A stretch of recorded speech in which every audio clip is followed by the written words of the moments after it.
This is just one. It's a modification of the Hartig paper, where you look at different pathways that in case for green space, as what I said, reduces noise, air pollution, increased physical activity, reduces stress, increases social contact, increases biodiversity, leading to health. And I want to focus on one slightly more, and I'll come back to that in a sec.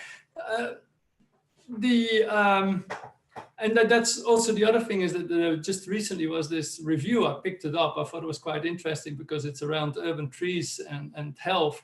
But it's quite a nice review to see what is going on, because planting trees is one of the things that many cities are being done. I think one of the shame for these papers is that they don't distinguish much between trees in the street and in parks. So I think that would have been nicer to look at this, but it gives a nice overview, looking again what are the benefits of the of trees. So we know that there are many benefits, and I like some of these studies like this. This was a study done in Canada, in Toronto, where they looked at the number of trees in neighborhoods in relation to a number of general health indicators, and they found that having 10 more trees in the neighborhood increase your health by the benefit of equivalent to a $10,000 income. So this is kind of useful for planners to have some idea what are the benefits for having these trees. Unfortunately, there are not so many studies around this. And it would be nice to see more studies what is happening there. Now, I think one of the main benefits, what we see for green space, is on mental health. I think it reduces anxiety, depression, and there we see many benefits that may actually lead in the longer term to also to a reduction in premature mortality. And this is, for example, one experimental study done by Greg Bradmond a while back, where he took 38 people for a walk in nature in an urban environment, and then looked at, with fMRI in the brain, which areas are being affected. And he saw some changes, in particular in the frontal cortex area. That's where he saw the changes for people that were going to green space. And this is also the area that's related to mental health. So and so this gives a bit more evidence that that actually green space can have an effect on the brain. We saw something similar, although not at the similar areas, in the brain for children. For example, for children that went to greener school, at certain areas in the brain that were more activated than kids going to grayer school, also improving their cognitive function, in particular the working memory. And the working memory is very important. This is a study done in Barcelona with 2,500 kids. The kids were divided up by school, by if the school was green or was gray. So if they had a playground where there was some green around. And what was seen in the study was that with the kids that went to a greener school, the working memory after 1 year was about 5-6% better than for the kids that went to a gray school. So you can clearly measure some impacts on the brain from green space. So in a way, it's time to start greening our cities. And of course, many cities are doing this, and I'm sure your community is out there doing this. The question is, though, how can we measure or predict some of the health benefits from this? And the question also often there is from, what kind of green do we actually need? Do we need a lovely park like this? Is that we need to bring into our city environment? It's quite difficult actually to put in a whole new park, of course. Or do we need street trees? This is the Poblenou area in Barcelona, on the Ramblas, where you can walk around. A wonderful environment, much cooler in the summer than the surrounding environments. People can walk around, can cycle, no cars allowed. Wonderful area. Or is it more like you need to have some green on your commuting route, for example? And to be honest, I don't have the answer. They all look very appealing. They look much better than if there was no green around, to be honest. And I like all three environments. I would rather be there at the moment than sitting inside. But this is where we are at the moment. So as what I said, that a city like Barcelona is that it's a wonderful city. There's been a lot going on. It was originally designed as kind of a healthy city by Ildefonso Da. What he wanted before this, the people were living in the old town, cramped together, and then he designed the extension. What is this particular area, what you see here? And the idea was they had the different blocks together form some kind of unit. In the middle of the blocks, there would be green space, there would be parks, and the streets would be wide and open so that people would get a lot of fresh air. Now, unfortunately, what happened, the developers used the space inside the blocks, so there was no green space. In the 60s, 70s, the cars came into the city, causing a lot of air pollution. So what was kind of intended to be a very nice and healthy, livable environment actually became an environment that was not, or that was quite detrimental to health. But now there are new ideas developing, and this is the so-called super block. I don't know how many of you are familiar with the super block, but this is the current system. On the left, where there's the one-way streets where the roads go up and down. And then the idea is to cut off the junctions of some of the blocks, of the 9 blocks, so that cars not are allowed to go through, but put in green space, let people walk and cycle, and let them enjoy it. So this is an example. There's the 3rd super block that was developed, Sant Antoni. On the top, you can see what it was before. On the bottom, what it's now, that no cars, but more green space. The idea is that 500 super blocks are being developed. And what we did was a health impact assessment to see what would be the health benefits if we would implement all the 500 super blocks in Barcelona. And for that, we looked at not only green space, also other exposures, because a lot of things go together. And the way a health impact assessment works is that you look at what is the current exposure on the top and what is the recommended exposure, try to see what is the difference in exposure between before and after, look at exposure response functions from the literature, calculate the relative risk, population attributable fraction, look at what is the mortality rate in this case, because we looked at mortality as an outcome, and then see how many deaths you can prevent by implementing something. So this is a tool that's now can be used by urban planners, but also is in particular used by the public health community.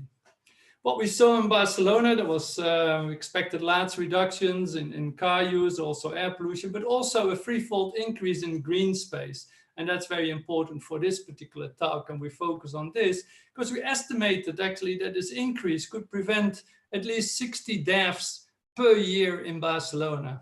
Now it dwarfs a little bit compared to the other benefits that we would get from air pollution, but still, you know, if you can increase the green space and save 60 deaths, I mean, it shows that there's a benefit. I mean, that probably there are bigger benefits for mental health, diabetes, etc., but we haven't looked at this yet, but would love to do this then.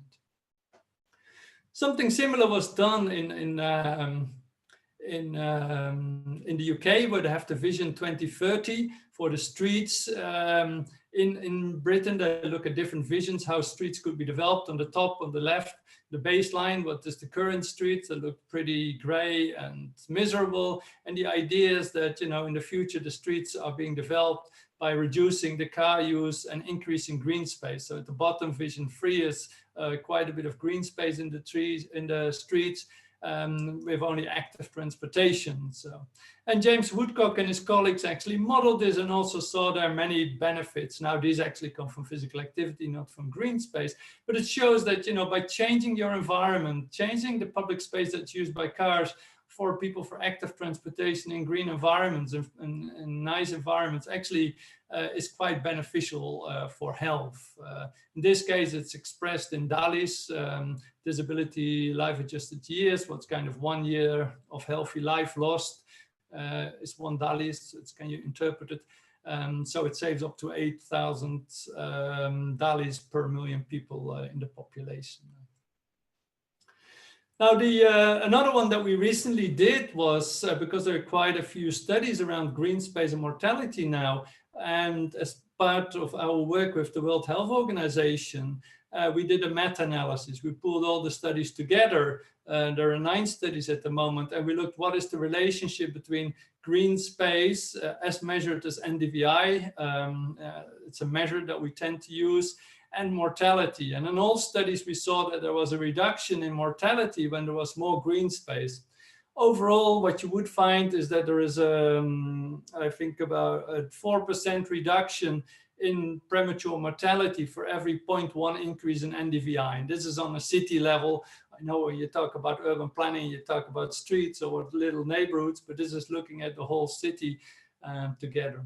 So we use this information to look at Philadelphia because Philadelphia is interesting because Philadelphia is trying to increase its tree canopy in the city. At the moment, they have about 20% of the area in the city is covered by tree canopy, and they want to increase it to 30%. So the question is, what would be the health benefits if they increase the tree canopy from 20 to 30%? So using this information, what we just did, we translated tree canopy into NDVI. Some of the neighborhoods already have 30% tree canopy, 19 out of the 155 neighborhoods, but for the others, you could actually increase it. Also, what is in Philadelphia, the poorer neighborhoods don't have as much green space, not as much tree canopy than the richer neighborhood.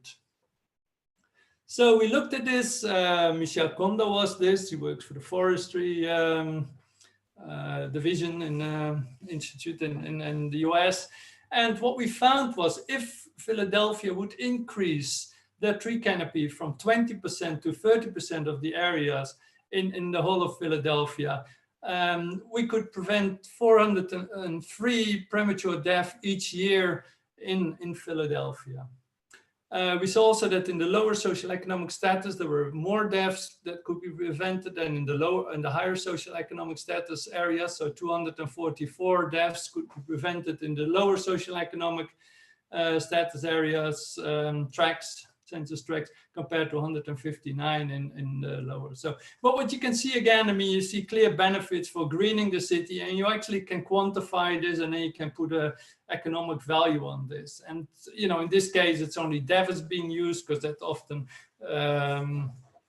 has a quite large impact on health impact assessments. But you could also think of doing this for mental health and other diseases that we know that are related to green space. Now the question is, of course, why are not more cities actually greening? And together with my colleague Mathilde van der Bos, we wrote about this not so long ago, because there are a number of issues going on, like cognitive bias, what is there, the gap between science and policies, what you find. Also, we do a lot in the academic community, what it's not being translated to the practice community. And then, of course, also what you have, like, economic circumstances that prohibit often for planting of more trees and other green space. This is a slide from Joe that I always like. The other things is, of course, that we tend to work a lot in silos, and what we actually need to be doing is working together with different disciplines and different sectors, because everyone is affected. And actually, urban plan, me as a public health person, I mean, I can say what is healthy, but I can't change anything. But urban planners, landscape planners, they actually can make the changes, and that's important. I mean, the other sectors, for example, education, where schools can request green playgrounds rather than having nothing there. I mean, and that's one of the things, for example, what's happening in Barcelona at the moment. Partly because of our results, they're greening quite a few of the playgrounds in schools to make them better and healthier for kids. So, can these things actually happen? I think they are. I mean, this is an example for Seoul. I mean, where they had a busy motorway before. They got rid of it, replaced it by nice blue and green space and a smaller road, a much better and healthier environment to be in. This is an example what I love. This is a hospital in Liverpool, a children's hospital. The hospital in the left picture is next to the park. It's an old hospital. They asked the children, what would you like to have? Because they need to replace the hospital. What would you like to have in the new hospital? They said, we would like to have more green space. So then they tore down the old hospital, put a park on top, and then they put the hospital under the park where the park was, and it was covered by green. And I think this is a much better use of space and also a much better environment for the kids to be in. And of course, there are other examples. Vauban and Freiburg is a car-free neighborhood with lots of green space. Again, I mean, the benefits of being car-free and having a lot of green space is wonderful. Unfortunately, it's quite expensive neighborhood because everyone would love to live there, but it's worth visiting.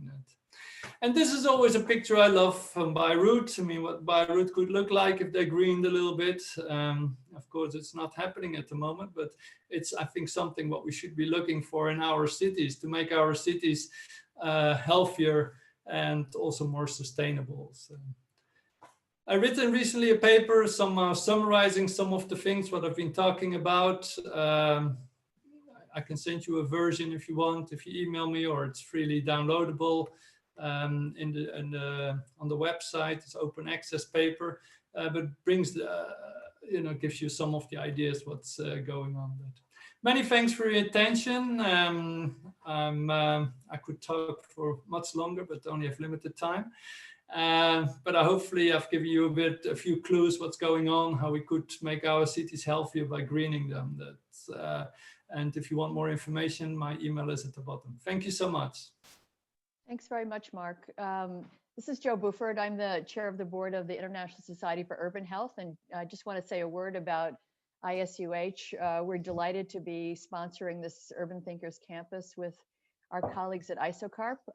ISUH is the only global non-governmental organization focusing on urban health and urban health equity from the perspective of the broad determinants of health. And we're a pretty unique platform for intersectoral and interdisciplinary collaboration.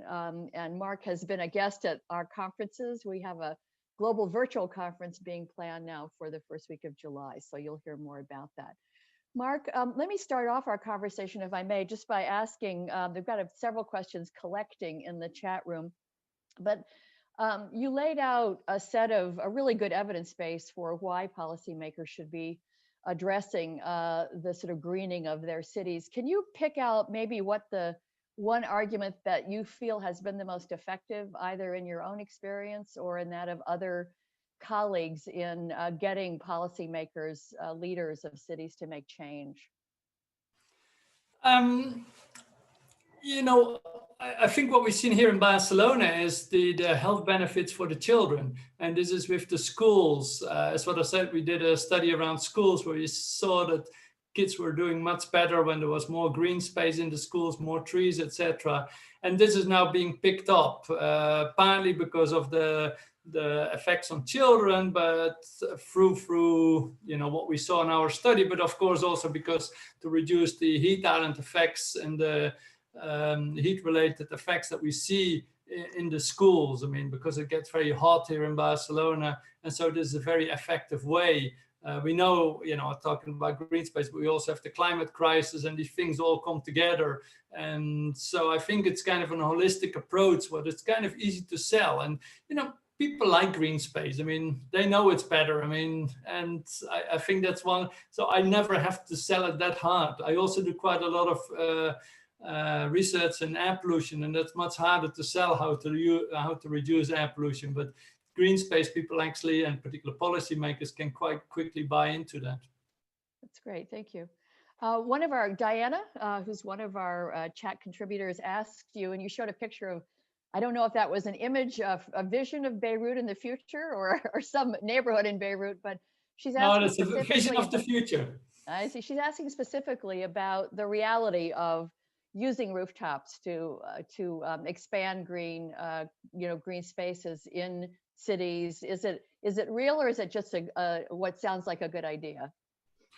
It's happening in some places, but certainly not enough. I mean, I think we can use rooftops much more for greening. I mean, in a city like Barcelona, I mean, most of the rooftops are unused because of some legislation that people can't use the rooftops. They can't put up solar panels, what seems to be ridiculous, and they can't put up green space. I mean, now I'm sure it has some requirements because you need to, from an engineering point of view, you need to make sure that they don't leak, etc.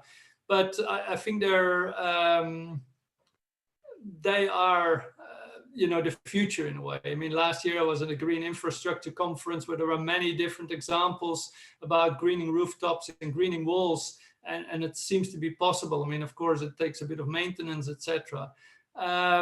But we need to change it, and also then they need to be used, of course. I mean, they work quite well for reducing temperature, but to give the health benefits for people, that people should also use them on top. I mean, so I think the opportunity is there, but not sufficiently used. You have seen some of the buildings, like the one in Milan that's so famous, that is green, etc. I think we want to go to more to like that. Now, let me extend that question a bit, because I know here in New York, there's been a move, at least in certain schools, for rooftop gardening for children to have an opportunity to sort of raise plants and then harvest the vegetables to be handed out, and as part of sort of food programs. Is there this, we haven't talked about urban gardening. Maybe you could just comment on that in general. Yeah, now I must say the rooftops in New York City are fairly high. I'm not sure if I would go up there. I mean, I remember when I was the last time in New York, when I went to the Empire State Building. I mean, I suffer. That's a different story altogether. Schools are a little shorter, anyway. Yeah, but yeah, sure. I mean, urban gardening would be great in a way as well. Although there have been some concern about contamination from car exhaust, etc. And also often because the space may have been used by other things before, so soil contamination may lead to some problems as well. And I think you refer to the urban gardening as outside, because as you know, there's quite a few initiatives going on to go also underground for urban gardening and on unused warehouses, etc. I think also I come back to Barcelona because I see there quite a bit happening for the last 10 years after the last recession. There was quite a bit of urban gardening going on because there were open spaces, so people used them. But now, because it went better just before the COVID crisis, there was a lot of building going on. So they built new houses and they used the urban gardens to build the houses, what's a bit unfortunate, of course. But then, there's a lot of pressure on space in cities. So what are you going to have, an urban garden or a building or a house? So that's what's happening. But then in Europe, for example, there's still a lot of cities that are shrinking. I mean, I think something like 40% of the cities, particularly in the east, are shrinking.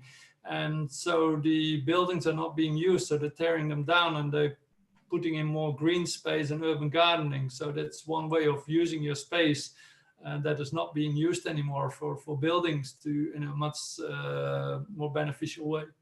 Yeah, thanks. Magali Thompson from London, I think, has asked about another aspect of the superblocks presentation that you made, which is what's the data you have on the impact on adjacent neighborhoods that aren't as car-free in terms of pollution. She says this is one of the arguments that's being used in London about low traffic blocks. Yeah, so that's one of the things I think when you look at it. Of course, at the moment we have only 3 super blocks in Barcelona. This is the third one, Sant Antoni, and the second one, and then we have Horta. But the idea is to implement 500 super blocks throughout the whole of Barcelona. So it's the idea that the whole of Barcelona gets affected, and of course, the number of cars getting reduced. But of course, what you have is that if you're inside the block, it's much nicer than being just on the outside of the block here. Because, although also here the cars were reduced, you get fewer cars, but still you get a bigger reduction inside here. And that was one of the objections that people had, because everyone wanted to be on the inside and not on the outside. So the new superblock models don't have this clear demarcation of what's inside or outside. So they make it a bit more fluent. So people don't know exactly if they're inside or outside, but still get a reduction. That's kind of the ideas for them. Okay, thanks. Yeah, we have a question from Shamim, who's asking, obviously Barcelona has historically been a planned city. How do we apply some of these principles around greening into the more informal, sort of organically developing cities in low-income countries. And could you talk about that a bit? Yeah, no, I mean, but I think, yeah, Barcelona was planned, but, you know, things are happening. I mean, they planned it originally and it didn't work out as it was actually planned, is what I was saying. I mean, the streets were filled by cars, etc. I think also some of the developments, what we see in lower middle income countries, I mean, the advantage is that they're very compact. So actually you could apply like ideas like the super blocks to those. I mean, the problem is more to apply the super blocks, say, to cities like in the US, where there's very sprawled, there's not enough density, and you would get bored inside the super block because there's nothing to do. But in these cities, these unplanned cities, they're often very compact. You have this density. And so the question is, you know, can you keep the traffic out? I mean, the motorized traffic, because that's often the problem. And we know that motorized traffic takes up a lot of space that can be used in a much better way. You know, even in Barcelona, what it is, it's when you look at the street network, you think that everyone is driving by car, while in fact only 1 out of 4 journeys in Barcelona is actually by car. Most of the journeys are by public transport or by active transportation, particularly walking. Thanks. Yeah, I think that's a really interesting point about the cars or motorized vehicles in general. In many countries, they're of quite diverse and quite numerous in some larger cities. Just a final question. I know that Mark has to go teach shortly. So earlier, I've sort of kicking off, I asked you what was the strongest argument for. Maybe we could just wrap up by asking you sort of, what are the biggest sources of pushback? What are the biggest arguments against greening in cities? You mentioned economics, but beyond that, perhaps, that you're hearing from colleagues or yourself in terms of policy. Yeah, you know, to get the pros and cons, I think some of the facilitators is, I mean, they touch on many different things. I mean, when you look at greening, it touches the climate crisis, touches on the livability, the healthiness of cities. I mean, but the drawback, I think, what is often is the cost for putting in the trees or putting in the green space, but also maintaining it. And there's always this concern, you know, like you have trees along the road and they fall over, they break up the road network, they cost a lot of money to maintain. And so what we don't always have is the benefits, economic valuation of the benefits that trees actually bring, not only in terms of health, but also in terms of sustainability, etc. And I think we need to more quantify this and say, you know, these are the benefits that are actually being brought. It's not only a cost to the city council, but of course, you know, for example, if you think about health, I mean, the cost of the maintenance is being funded by the city council, and the benefits that may come to health are in the Department of Health, what's on a country level. So you have these different sectors, one pays and the other one benefits, and they don't talk to each other. I mean, I think that's one of the big problems that we often have. And that's why we should try to break down the silo and also look at this triple benefits that we may get from greening. And just one last minute question, which related to this issue of obviously the politics of people who want to keep cars in the city, who may tend to be, you know, of a sort of higher income levels and potentially more politically influential. Could you just have a brief comment on the car resistance, the car drivers' resistance and parking resistance? Yeah, no, it's a big problem. If I look at my city here in Barcelona, you know, we have too many cars. We have the highest car density in Europe, I think.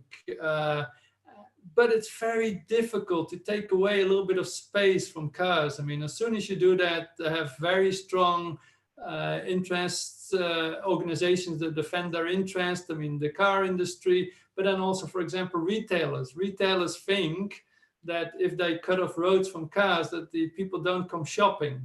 And of course, that's not true, because most of the studies that have been done actually show that people shop more, buy more, if there are no cars on the street. But, you know, there is this kind of perception that you need that, and then also for the logistics. Now, I believe that the bigger problem, what we have at the moment, is the online buying. In particular, during COVID, we've seen that, you know, online buying has gone up here in Spain from 10 to 20% of products. So people don't buy local products anymore. They buy it on Amazon, they get it delivered to the house. So what you're going to get is more traffic from delivery vans to the house. And also at the same time, you get the shopping streets dying out, because I mean, the local economy goes down, the shops close, and you get dead shopping streets. So I think for them, that's a much bigger problem. And if I was the retailers, I would say, let's ban the cars coming here in the streets into the city, so they can't deliver the goods, and people need to come and buy them in the local shops and support the local neighborhood. And I think that would be a much better strategy. But I don't think that I've thought this through so far, so much through that. No, that's great. Really, really great to hear just this incredibly comprehensive view and the sort of ways forward. So we really appreciate your presentation very much. And thank you very much. I think virtual applause for a terrific way to start. Thank you so much. Unfortunately, I need to leave. I know, yeah. Because I have my teaching to do, but it looks like a lovely program, and good luck with the discussion. Thanks very much. And shall I turn it back to Federico or to Jens or to Elizabeth? I don't know, in terms of hand transferring over to the next part of the session. Thanks, Mark. Thanks. Okay. Thank you very much, Joe. It's my pleasure to introduce you and to welcome two fantastic panels of speakers. And our first panel, they will share global perspectives on our topic, and they will do so from diverse angles and disciplines, and even across disciplines. We have also asked our speakers to reflect shortly on Mark's keynote, each from their perspective.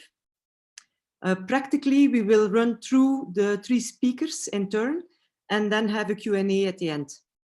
So during the discussion, please continue to post comments and questions in the chat.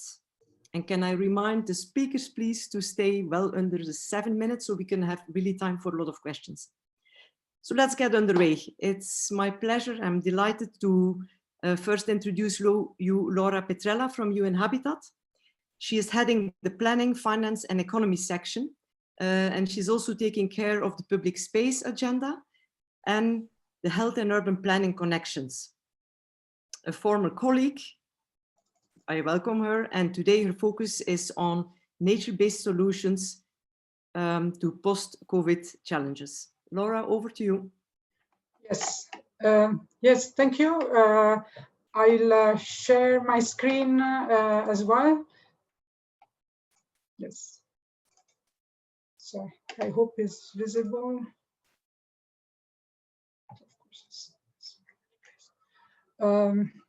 where is the? No. So.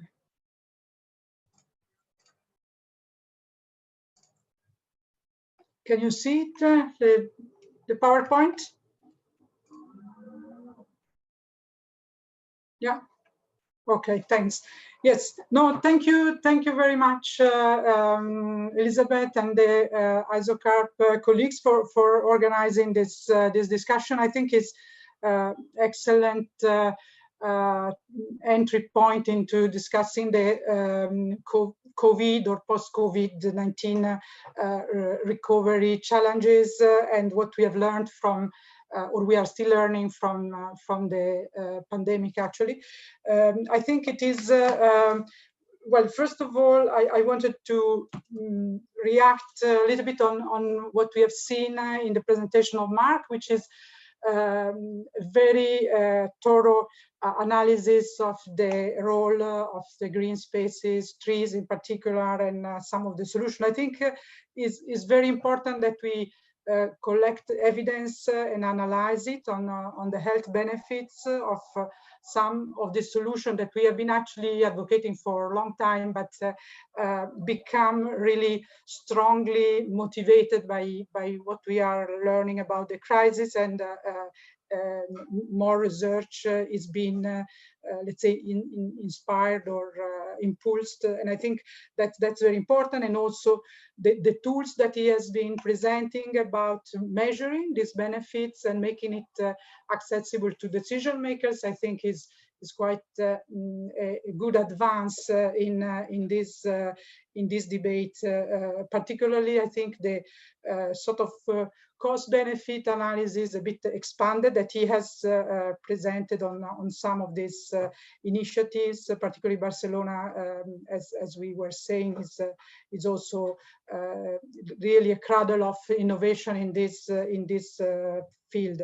I think what I wanted to say is that this discussion is really important for planners and cities and decision making, because we know that with the post-COVID, I have put it in, let's say, hyphens, because we are not really quite in the post-COVID reality as we speak, but we are looking forward to that. But we need actually to keep the discussion on track, and this track that we are discussing today is a very important one to sustain and to, let's say, inform as much as possible with evidence and with reflection from different professional background, etc. So what I wanted to talk about is actually looking at his presentation and maybe moving a little bit farther down the line of nature-based solution, and how greening is part of nature-based solutions. And what we look at in a nature-based solution is actually the co-benefits. Health is essential, is a very important, and it can also has so many ripple effects on many other aspects. But there are also other benefits that we can build on and emphasize, and should not be, let's say, sorry, I have too many people here. Yes. Should not be under the radar, I think. These are some of the ones that we can identify in terms of environmental. Of course, is the biggest. Social benefits are also very important. I think the mental health angle and also health in general is also part of the social benefits, but of course, a lot of things to do with community, actual community cohesiveness, etc., economic, which are so important for the argument actually around this solution, and then of course the biodiversity one. And I think the pathways that he was presenting touch on many of these. I wanted to mention that when we look at nature-based solution from our perspective, we as planners, I think, and as urban experts, we want to look at the different scales and look at nature-based solution as a system of solutions that go from the regional scale to the more local scale. At the landscapes are important, and the system of landscape at regional level, as well as important are the green roofs and the use of green walls, etc. So from the regional to the building scales, we need to integrate this solution. I don't want to go into the details. There are so many good practices and good examples, but I wanted to maybe emphasize that we, as UN Habitat, maybe just to bring in a little bit what we are doing and how we look at it. Of course, we are very keen that this solution and this discussion is made as relevant as possible also for developing countries. So a different context in terms of socioeconomic development and capacity to pay for this, and maybe some of the gaps that this solution need to fill are more important in terms of provision of certain services, mitigating certain problems, but also different climatic context, etc. Because the power also of this solution, from the trees to the water system in cities, etc., is also that they are very interesting to address different climates and different geographical context. So we have been working on this in Afghanistan, for instance, building climate-sensitive public spaces, increasing the availability of public spaces, but also doing ecological restoration, etc. So I think these are also the things we need to look at. Mark was talking about dense cities in developing countries. I think this is all very relevant to retrofit some of these not maybe very planned cities, and we have also been working in the Emirates, where the issue of greening is a huge important issue to make even public space usable, let's say, because of the climatic conditions. So I don't want to enter too much in the details on this, but how do we make this this solution and these things that we know are beneficial being adopted? And Joe was asking about the pushbacks and the arguments. We have a very good framework now with the UN, which is the Secretary General Policy Brief on COVID-19 in an urban world, which gives a lot of indication on how to build back better, also with a very strong green economy recovery dimension and resilient approach, etc. I think as the UN and also as UN Habitat, we are working on the ongoing processes at the country level. There are socioeconomic recovery plans that are being developed, and of course we all know about the new deals being made, like in Europe, for instance, and being proposed in other countries as well, no? For building back better or for the socioeconomic recovery, etc. So we have let's say a moment of convergence, hopefully, that we can sustain. As UN Habitat, we are working at this moment on a global report on the future state of cities in a world with pandemics, where we are really relooking at what we have been proposing in terms of urban development under the lens of COVID-19 now. And there is a lot of things that we feel need to be defended, let's say, and promoted of what we were already saying, but with some adjustment. This is a work we are doing with the objective of going a little bit more in the details of these green deals and these recovery trajectories, and is not yet available, but it's a very interesting discussion. I think this meeting also contributes to that discussion. So I just to conclude a little bit on this, I wanted to mention which tools do we have at the moment to work on this link between planning and health outcomes or health objectives. And one very important one is actually a work that we have done with the World Health Organization. I think Tiago will also expand, who is in the panel, will also expand on this in particular. And this is linking, integrating actually health in urban and territorial planning is providing a lot of tools to look at this relationship and bringing the health professional and the planners closer together. And we also have the work that we are doing on public space, which is actually looking at public space as a system within the city, enabling cities to have an assessment of the public space, which includes also looking at the situation of the greening of the public space, and actually building on the system of public space to become the support of nature-based solution across the world cities, the green network and the blue network together, giving cities some tools to do very specific intervention on individual public space, but also looking at the bigger picture. And I think this is the way forward, at least for us in many cities, to build the new normal, hopefully, that can emerge from this crisis. I just Laura, think, can I ask you to wrap up? Yes, I have finished. So this is what I wanted to say, and there is a lot of next steps which we should be trying to undertake together. Thank you very much. Okay, thank you very much, Laura, for reminding us of that there is opportunities and solutions at different scales for nature-based solutions, the importance of measuring indicators, and that this is also different in different contexts. We move on to the second speaker.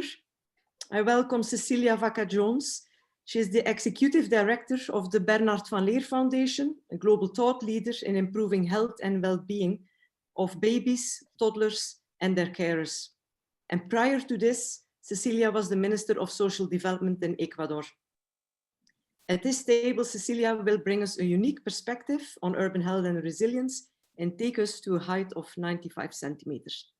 Cecilia, okay, I see you're sharing the screen. The floor is open for you. Thank you, Elizabeth. I hope you can all see my screen, and thank you for being part of this panel. I think it's always interesting to see the close relationship that we can have between early childhood policy and the well-being of babies, toddlers, and the people who care for them. And that's what I would like to share with you all today. The Bernard van Leer Foundation has been working on ensuring a good start for all children for over 50 years. And some of the things that we've learned is that you can do a lot from a social perspective policy view, but there's never enough if you're not able to connect the social policy with the urban policy. And I would like to make the link to something that Mark actually said at the opening remarks. And it has to do with what we have learned about what's happening in the brain of babies and toddlers. And I want to share with you this slide that shows very clearly what's happening to the brain of a baby who's basically exposed to a negative environment, which is the brain that you see on the top part of this slide. So basically what you're seeing there is that the connections that babies and toddlers that are exposed to a negative, polluted environment is probably making less connections. While in the bottom side of this slide, what you're seeing is the real brain of a baby that's exposed to a positive environment, a healthy environment, a nurturing environment. And that's why we're so interested in connecting the social policies to the urban policies, because we have a lot of information, a lot of evidence of some of the social and economic return that you can get from investing in the very early years. And when we're talking about the approach that Elizabeth was mentioning, Urban 95 has to do with trying to think from 95 centimeters, which is the height of a healthy 3-year-old child. If you would have to work with urban planners or mayors or policymakers, what kind of things would you do differently in order to create these healthy environments? So let me share with you very briefly today some examples that we believe are very practical examples of how to create these healthy environments. And maybe just in this slide, I want to highlight some of the most important actions that need to happen, and surely Mark already mentioned some of them. But I wanted to make the link of just having this integrated, holistic approach of making sure that when we're working in urban development, of course, we're incorporating connection to nature, and blue and green infrastructure. But together to that, we need to make sure that we're also reducing the car dominance that we have in cities, that we're able to really promote public space where people are interacting between different ages, between different types of people. And we also want to make sure that we're promoting active mobility in all cities. And this is very important starting for very early years in life. And of course, we want to make sure that every city that we are working in is a welcoming and inclusive city from all different perspectives. And the main reason we want to do this is to create these healthy interactions that we need to make sure that are happening in the very early stages in life. I always like sharing this slide because it really shows you that this positive and healthy connections happen from the very beginning, happen from the time that women are pregnant. But they also start happening when babies start going out to the city, when they start interacting with other people, with other babies, or when caregivers start interacting among themselves. So of course, green and blue infrastructure can bring a lot of mental health, but it also has to do with the way that people connect among each other. And in this slide, we're basically seeing like the perfect public space, right? Like everybody's interacting in a very positive way. We're creating positive connections, healthy connections. But as you can see, the connections here happen between people and the urban infrastructure, between the urban infrastructure and the green and blue infrastructure that you have surrounding people. What we're trying to learn more in the work that we do in different cities is which are some of the interventions that happen in the public space that can bring this green infrastructure back to people.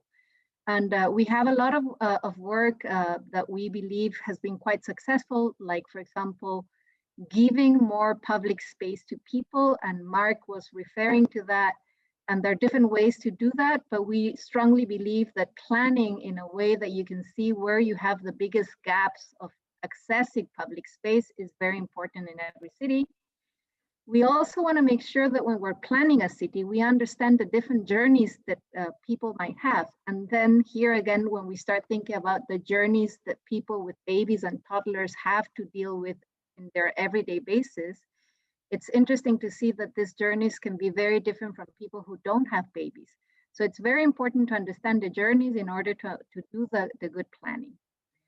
And we also want to understand which are the different behaviors that we need to enforce in order to create this positive, for example, active mobility. So we have the example of the mayor of Tirana or the mayor of Pune, who are basically promoting active mobility from very early stages in life. In the case of Tirana, what the mayor has decided to do is he started like biking lessons for children in kindergarten. But we also want to make sure that when we're thinking about mobility, we're thinking about the different needs that we have in mobility. And they're very easy examples, like changing the timing of crossing the streets, that can make the relation between the public space and the real space that you're feel completely different. I want to share a couple of experiences on 3 mega cities that we work in, which are Bogota, Lima, and Istanbul. And in all 3 cases, what we've done is many different tactical interventions trying to recuperate this idea of public space and bringing the public space back to people. And when we're thinking about the public space, of course, we're thinking about bringing some more greenery to the public space. So for example, in this picture, you see a green area in the middle of a very dense, vulnerable area of Lima, and just bringing this little square and this little pocket park in a very densified part of the city can bring a lot of benefits for children. This is the case of Istanbul, which is also a city that has a lot of gaps on the access to green infrastructure. I also want to refer to air pollution, because air pollution we've been seeing, and especially during this pandemic times, we can see the difference of what air pollution can generate in the well-being of babies and toddlers. But maybe just to emphasize that when we're bringing green infrastructure to cities, of course, we're improving the quality of air. And when we're thinking about the quality of air for babies and the impact that this has in babies and toddlers, we're really thinking about either giving them the opportunity to have a good start or not. I want to share with all of you that we've been trying to learn a lot about what's happening during this COVID-19 times. We've collected a lot of interesting information that you can access in our website. And I really want to share with you this view of just understanding that if we really want to make cities work for babies and toddlers, then we need to take into account bringing green and blue infrastructure into cities, but we need to take into account also changing the behavior towards the way we interact in cities. I'm going to stop there because I would love to have more questions from the people participating in this panel, but just emphasizing on this idea that if we can make cities work for babies, toddlers, and the people who work for them, we can probably make cities work for everybody else. Thank you. Thank you so much, Cecilia. And I think for a lot of people, it might be a very new issue that the early childhood development period is such a crucial window of life, and what we can do so there is a healthy growing up, which will impact eventually the rest of their lives and their families and their caregivers. We move to the third panel speaker, and I welcome Dr. Thiago Herrick de Sá, public health professional from the World Health Organization. As the organization's responsible expert, he will introduce us to the publication Integrating Health in Urban and Territory Planning, a publication which is jointly brought out with UN Habitat earlier this year. So I'm handing over to you, Thiago.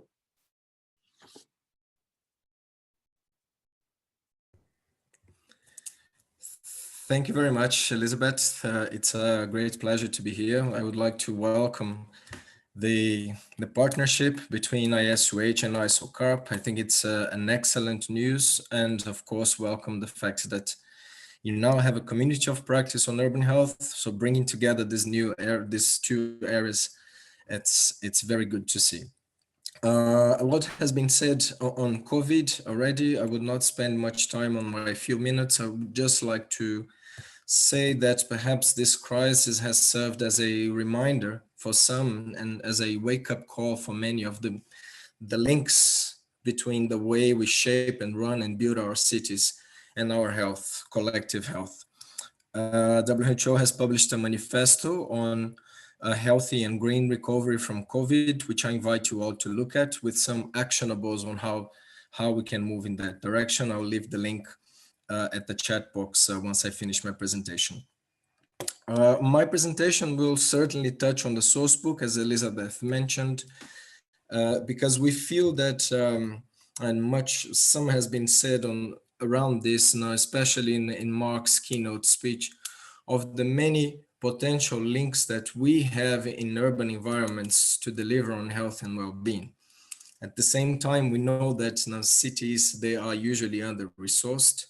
They do not necessarily have all the means they need, and they have to handle many challenges at the same time. So I think that integrating health and well-being into urban policies, it's not only an opportunity for us to deliver on health, but it's also an opportunity for us to harvest on these many synergies if we do it in an efficient manner. And green space is certainly one of the aspects for us to touch on, nature-based solutions as well. Public space is very important, but the question we pose to ourselves at WHO, and that we've been engaging with many of the colleagues such as UN Habitat, ISOH and ISOCARP, is how we can then bring the public health and the urban planners, these two communities together to promote healthy and livable cities through sector policy change. And the latest result of these reflections, as has been mentioned, is the source book, Integrating Health in Urban and Territorial Planning, which I invite you all to look at, which offers some of it frames on how we can bring these two elements together, and also gives us a substantial amount of guidance and tools and information to make it happen on the ground. One important aspect that the source book brings is the idea of an entry point. And as you can see in the slide, one very relevant entry point that we believe to deliver on health is certainly green spaces. Now, we have entry points by settings, by outcomes, by principles, by sector. And I believe that the most important message here is that whatever entry point you have, we should not stop there, and we should use that as an opportunity to harvest as much health and well-being as we can in this process. What is a good entry point? It resonates with all actors and decision makers. It results in co-benefits or multiple benefits across the Sustainable Development Goals, and it provides access to a range of different types of interventions. Exactly what we see when we talk about green spaces and nature-based solutions. Now, I like this picture because it gives us a visual representation of this argument. Many of you, I'm sure, are familiar with this city, and this is Rio de Janeiro in Brazil. What you may not be as familiar is with the fact that these green areas that you see there are part of the largest urban forests in the planet. And here we see a lot of the many other connections between urban environments and health that we could tap into and try to improve by addressing or by accounting for green spaces in a given city. So we have here issues related to heat waves, to environmental degradation. We have the substandard housing conditions of people that you can see living in this favela, in this slum that is now at the front of the picture. So you have many interconnections with the heat wave in the inner part of the city that is very dense and not necessarily well urbanized, as we are familiar with the historical processes that drove urbanization in Latin America, and that is now driving urbanization in many parts of the world, particularly Africa and Asia. But another important aspect I would like to bring to this discussion is the fact that green spaces can also be used for us to unlock some of the existing assets and resources that exist in our cities and communities. And I think that this is particularly important because enabling people not only to access city opportunities, such as exposure to green space, but also to shape these environments, to foster their agency in having a say and an active contribution in shaping these environments is really important. And we all know that one of the main assets of many cities, particularly in low and middle income settings, is the fact that a large share of the population still know how to grow things, how to maintain green spaces. And I think that we should enable and develop the policies to allow people to engage in this transformation. And we also know that if not for many cities around the globe, most of the city development happens with the direct contribution of the citizens.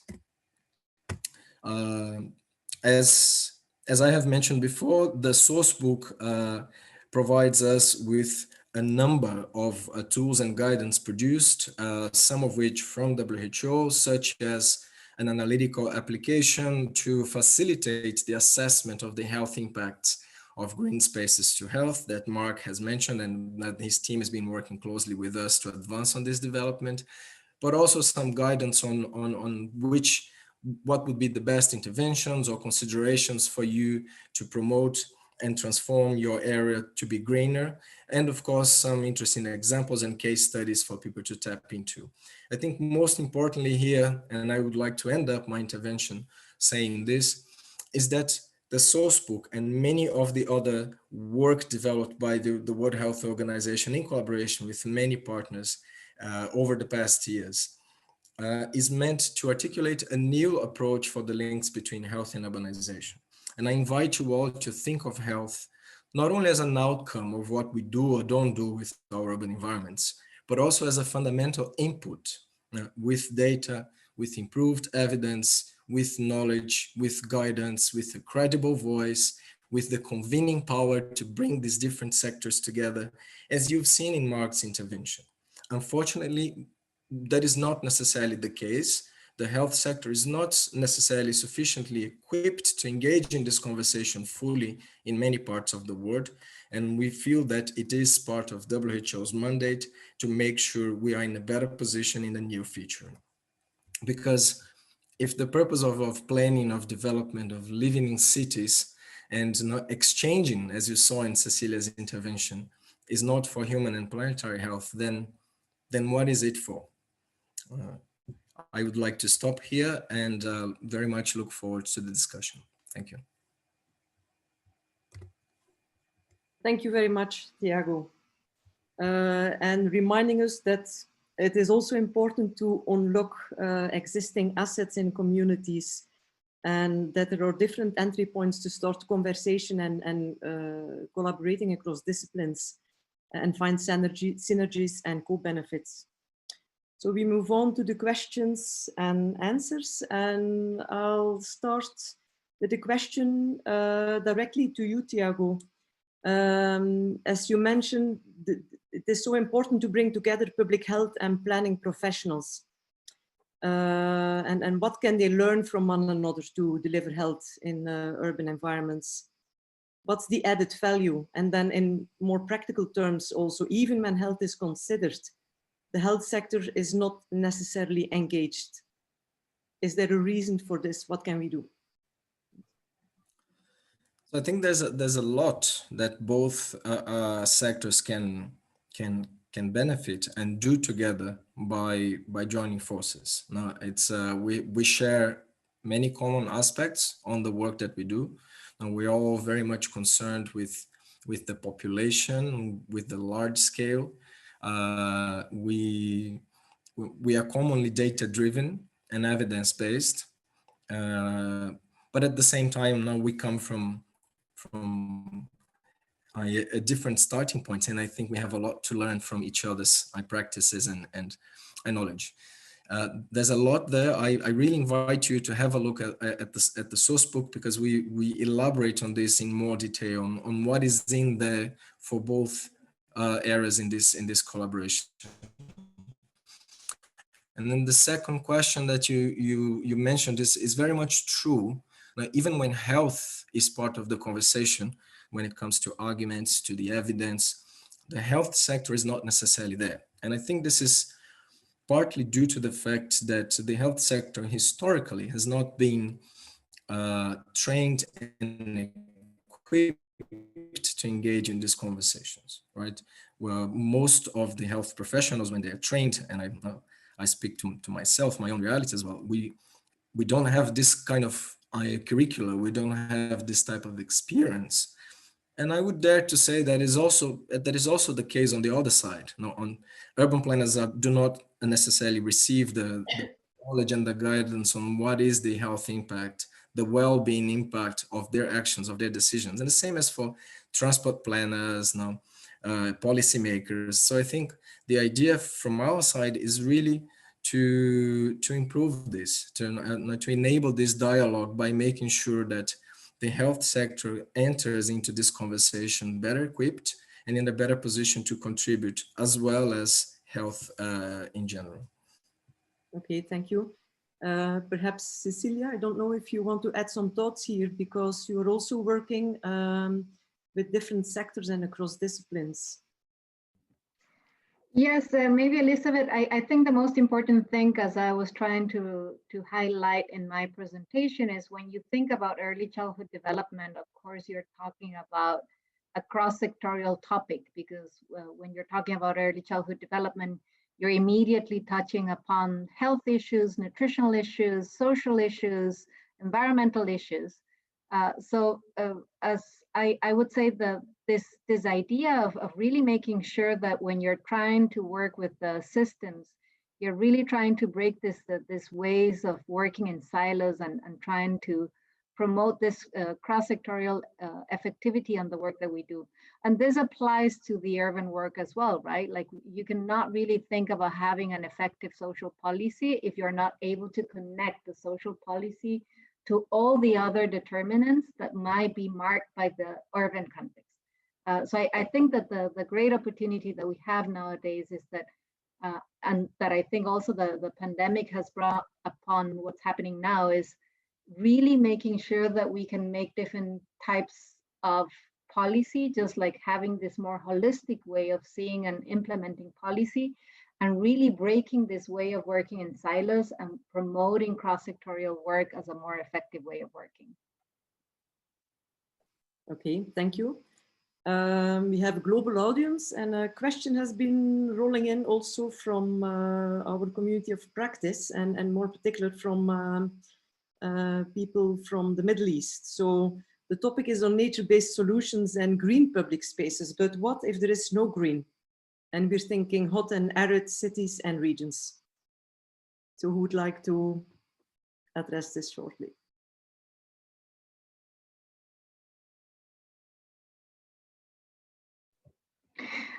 I can jump in, and because I think we've learned a lot because of many different places that we work, where basically having access to green or blue infrastructure is actually quite difficult. But as we were mentioning, of course, it's about bringing natural elements to the urban space, but I think it's also about creating this healthy environments.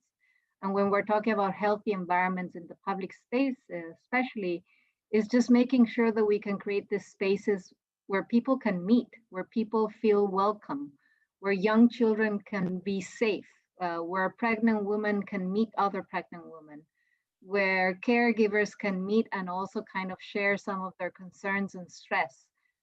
So of course you want to bring a lot of like green infrastructure and especially in the places where you see the broadest gaps. When I was seeing Thiago's presentation on the picture of Rio de Janeiro, which is quite interesting as well, is in a city like Rio that you have so many resources, when you go to the most vulnerable neighborhoods, you see the biggest gaps, right? Like to access this green and infrastructure, or even the blue infrastructure has been limited to the people, to the richest neighborhoods.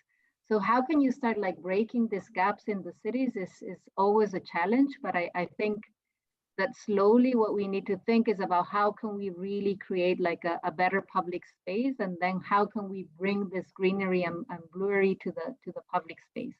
And for me, the immediate space I can think of is streets in general, and I think there's a lot of work we're doing from the urban perspective on how can you reactivate streets as the immediate public space that everybody can access, and how you can make these streets become healthier spaces for people to feel included. And if I may just add quickly, Elizabeth, to what Cecilia is saying, there are nature-based solutions in every single environment. What we cannot do, definitely cannot do, is to try and apply a general rule to every single place. So we do have to rely on the knowledge, the expertise, and all different types of knowledge, including the traditional knowledge of the peoples and communities who lived on those places and learned how to make the best use of the nature-based solutions in those environments, and see what would work for them in that particular context. I think that's an important element for us to bring. Certainly, if we try to apply the solutions from Rio to Beirut, that will certainly not work. I'm just giving I'm picking cities here. And that is why, again, I think it's really important for us to, while we understand these general concepts of the importance of nature-based solutions to health and well-being and the need to integrate it in the urban tissue,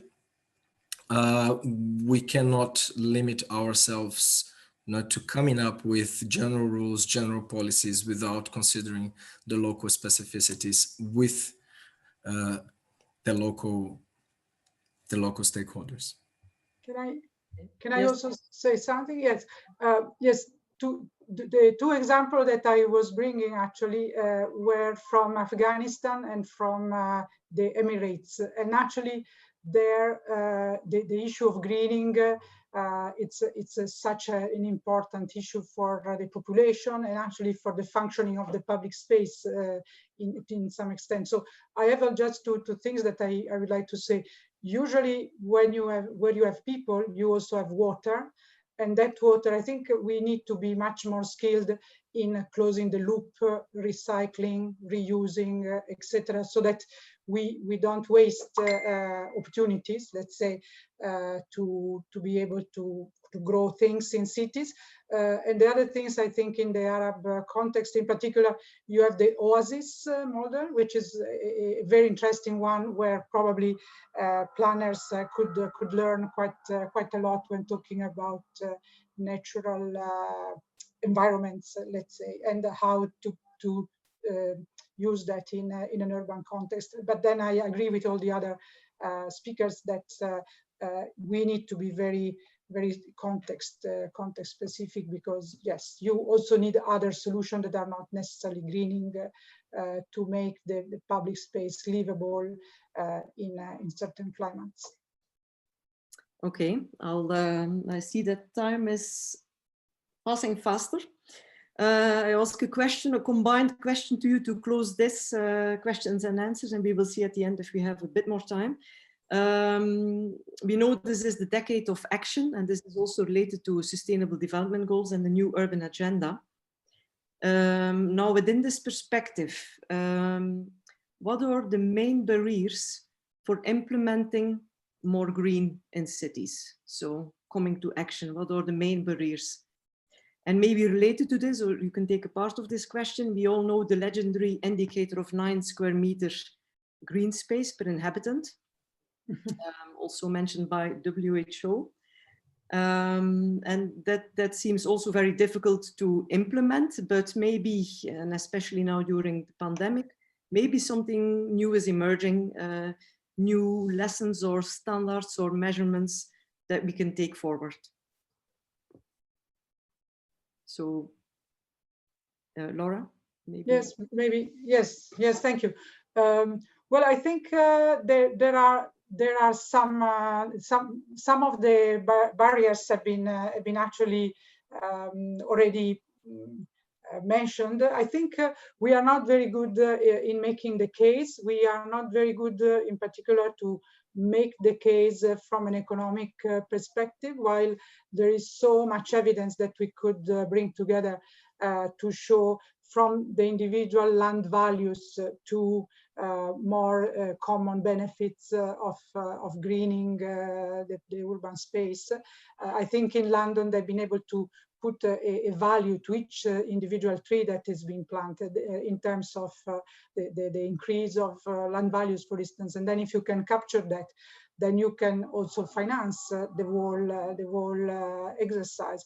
So I think we need to be more creative and more working across the whole cycle of urban transformation, management, and taxation, etc. And we need the tools much more clear to do that. I also think we need a little bit more getting this out from the niche and into the mainstream planning. And I think mainstreaming these things in the legislation. Somebody was mentioning legal provision that don't allow a lot of things to happen.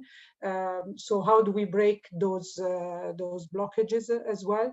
And the capacity of planners and health professionals to talk to each other is something we are also trying to address with the source book. And I think these are all aspects that should move together. And this dialogue, like this one, bringing together the communities, is actually really very initial, fundamental step, I think. And I hope actually we can work on this indicator because the evidence is there, but we have never been able to bring it together and go back and say how much green space we should have in cities. If there is a possibility to say that, will be quite powerful. I think this indicator that doesn't exist has been very powerful, actually. Yeah. Already. Yeah. Iago? Yeah. Oh, Cecilia, please. Thank you. Yeah, so very briefly, I think the main barriers from my perspective is that we're still thinking or putting economic capital over social capital. So I think that if we haven't learned through the pandemic that we really need to prioritize people and we really need to prioritize social capital over economic capital, then we haven't learned anything. And this also has to do with many of the metrics. If we could start changing some of the metrics towards more human metrics or more environmental metrics, maybe we could also start changing the perception of many of the interventions that need to be done and how we need to promote more equity and more equality and more equity in our cities and more equal opportunities for everybody. And just to give you an example, I was thinking about Mark's presentation, right? Like, is there a way that we can start like using the metric of how many trees do we have in cities? How are these trees distributed along the city, right? Like, and just like trying to have and map this differences in the cities. And I know some cities have started to do that, but it hasn't become like a universal metric. So I really think that the biggest barrier that we have has to do with making economic topics more relevant than human topics. And then the other thing is I also think there's a problem on how effective can we be on scaling, for example, tactical interventions that have proven or that have strong evidence of being successful. So sometimes we have the tactical interventions, we know how this brings a lot of benefits, but we have problems when we need to bring these practices at scale. So I think there's a big barrier there. I'll stop there. Thank you. Okay, thank you. Tiago, some further last thoughts? Yes, now Cecilia said most of what I was going to comment. I truly believe that adding value beyond economic value to these areas is really important, connecting it to our lives, to our kids, and communicating on those aspects properly. It's also fundamental. Now, making sure that you highlight to people the many benefits that having these areas can bring us for climate change, for resilience, to avoid landslides, to avoid you name it. There's so many things, soil impermeability. So I think making these links and connecting it directly to people's life is really important. I think another important barrier which Laura has touched upon is to foster the collaboration and make sure you build the alliances needed to sustain and maintain this. And I would once again bring back the idea of engaging with the citizens themselves for them to contribute with the production of these spaces, not only to increase the sense of ownership, but also to make sure once again that this is an integral part of their lives. And maybe just a final comment, Elizabeth, you mentioned the mythical 9 square meters. So we had colleagues at the World Health Organization who went through all the documents in the past, and I can tell you that this is something that we have not said as such, but we did performed a systematic review, a review of the evidence on the links between urban green spaces and health, especially our colleagues from WHO Europe, with some guidance and concrete applications. And then I would invite you all to look at. I just posted the link on the chat, and I would very much welcome you all to have a look at this this document. Thank you very much. Okay, thank you very much. I heard a few topics for which I think we can organize a couple more Urban Thinker campuses or webinars. So thanks once again, Laura, Cecilia, Tiago, for insightful contributions. We move on to our next panel, and our speakers will bring us here experiences and practice from very diverse local contexts. Our first speaker is Uta Dietrich. She is the lead social resilience and urban health at Think City. And in this talk, she will bring the Asia Pacific perspective today. Her experience combines research, policy, and practice in health promotion and in urban health. For the past 8 years, she worked in Malaysia at the intersection of urban health, built environment, and climate change. So please, Uta, the stage is open for you. Thank you. Let me just find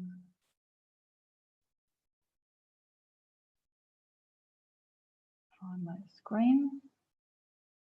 All right. Thank you very much for being to ISOCARP for organizing this Urban Thinkers Campus.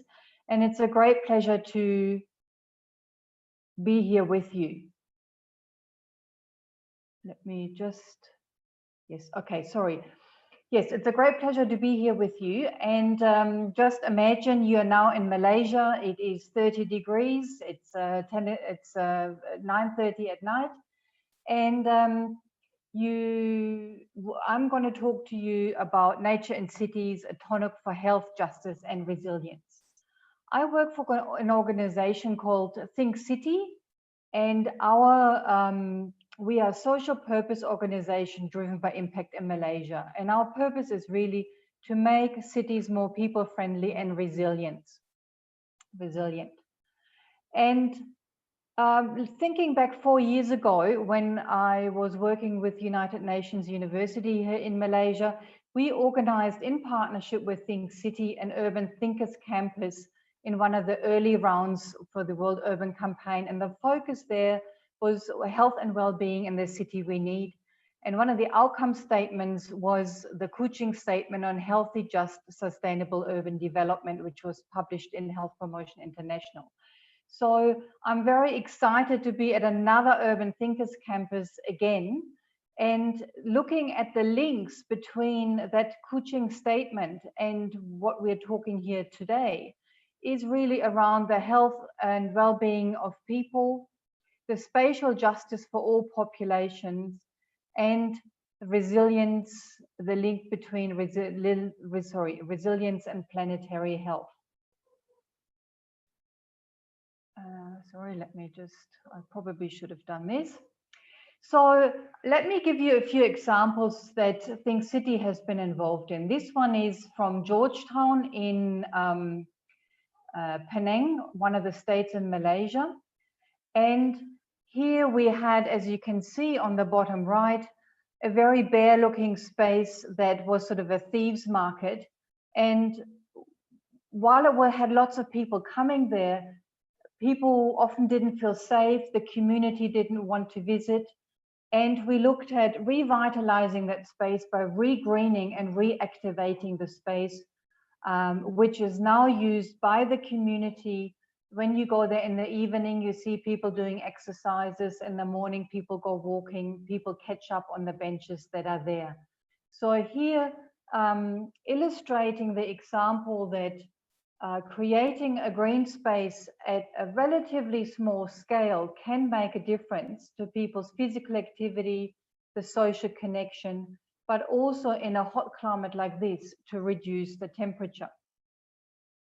Another example not too far away in a post-industrial town of Butterworth, we, in partnership with other organizations and in consultation with the community, created the Jeti Lama Rain Garden. So as you can see in the two images, there is the formal car park that has been reduced by only about 200 square meters into a rain garden. I'll show you the picture in a minute, but what these pre-images illustrate is the unorganized structure of the space, no lining, 9 markings, but also the clear dominance of the car, which is a feature of Malaysia, the strong car dominance. So post, we see the rain garden, so that helps with flood mitigation, but also, sorry, didn't mean to do that, that the nature intensity, I want to highlight that even at a small scale can make a difference. And here the boat also reflects we are near the ocean. And as we plan green spaces, it is not just for with the environmental aspect in mind, but also the cultural link. And here the consultation with the residents is quite critical, that the space reflect the culture of the people that we are creating it for. And an even smaller scale, just a bus station that is now that is not just good for rainwater harvesting and the greening.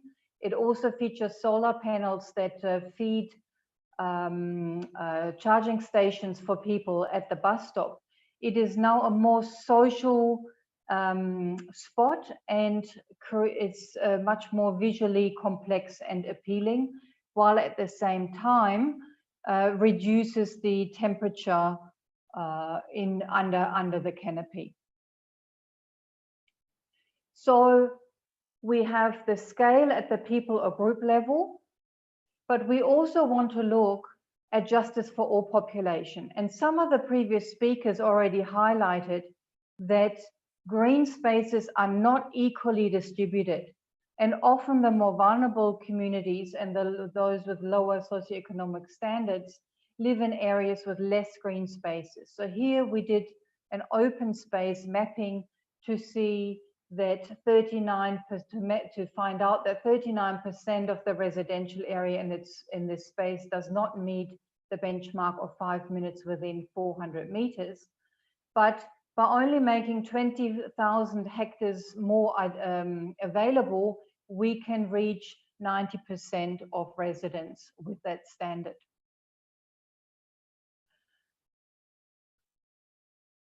Looking at an even larger scale, we identified green spaces, tree-lined streets, and looked at how they can be connected. Now, Southeast Asia is one of the 3 regions in the world which will be hardest hit by climate change in the near future.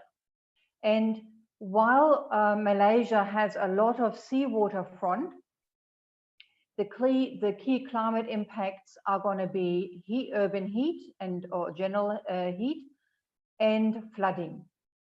So here, in terms of the Green Connector program, trying to link green spaces, so the red lines identifying with relatively little interventions, we can create quite a connected networks of tree-lined streets, footpath, cycle path that are good for environment, but also for people to use for physical activity and social interaction. Just for your information, a dark green space in the middle here, that is sort of a forested area, and here is the sea. So these green connectors linking the sea and the urban forest in the middle. This Green Connector program became sort of one of the developed further, fed into the Penang 30s vision for the state by local government, and later into a climate adaptation program. This is where we're at today. So a few years ago, starting we're at the relatively small scale that I presented earlier, moving to larger mapping exercises and looking at increasing connectivity of green spaces, to now developing Malaysia's first municipal climate adaptation program. So as I said before, heat stress and flooding are the key climate change concerns here, but also the social aspect, particularly vulnerable communities, and when we look at it from a gender perspective, women are affected by climate change, and we need to look at institutional issues. So here we can see the interventions that are planned at the Georgetown area here, with green rooftops, pocket parks, bed lanes, lining streets with trees, but also reducing the flooding with swales, upstream retention, and blue corridors.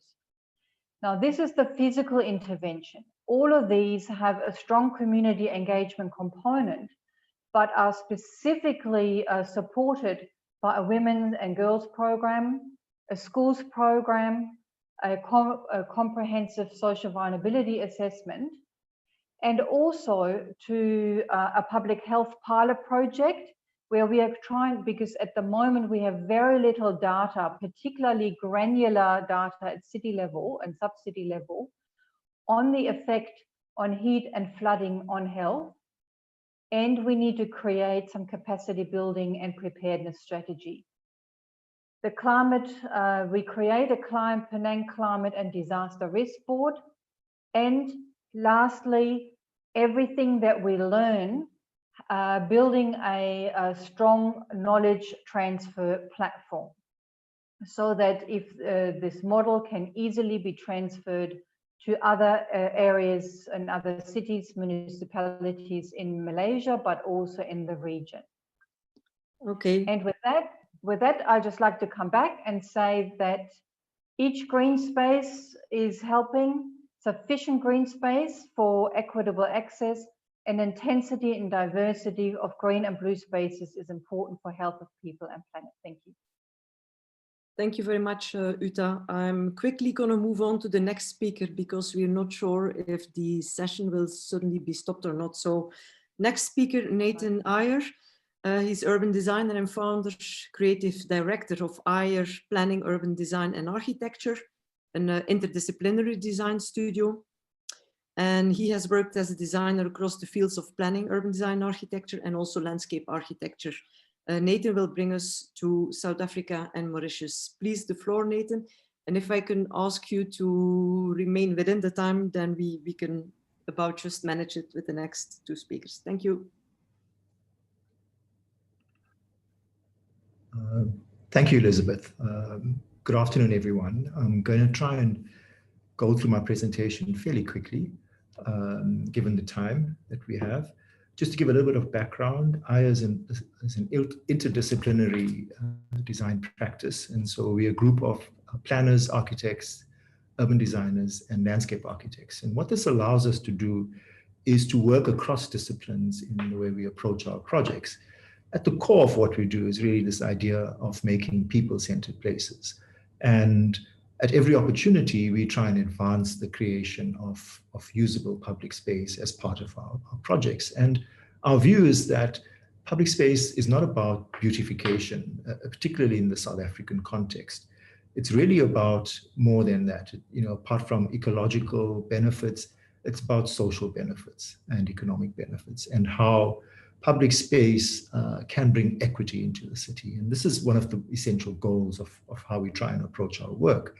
So the title of the presentation, it's really big to small public spaces as essential infrastructure, and very much the hallmark of how we pursue our work. So I'm going to do this through a series of projects. So I'm not sure why the slide isn't changing. Oh, there we go.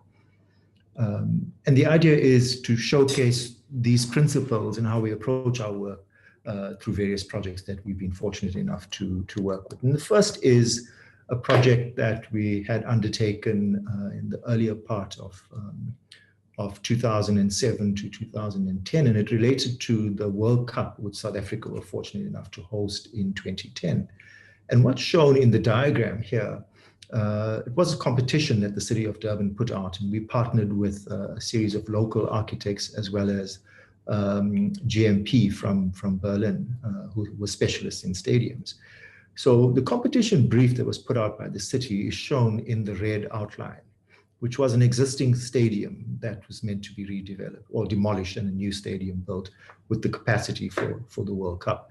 And we took a chance in terms of our submission where we said, we're not going to just respect this red line, we're actually going to try and do more. We presented this larger vision, which looked at establishing a network of linkages back to the rest of the city, new linkages that would connect the stadium through to the promenade and the beachfront, as well as the redevelopment of a railway shunting yard as what we referred to as People's Park. And this was very much part, I believe, of why we were successful in winning this bid, is this broader view of trying to create more than just the stadium. So the brief called for an iconic building, an iconic stadium, and our approach was really, why not create an iconic space for Durban? And that public spaces can be as beautiful and functional as buildings.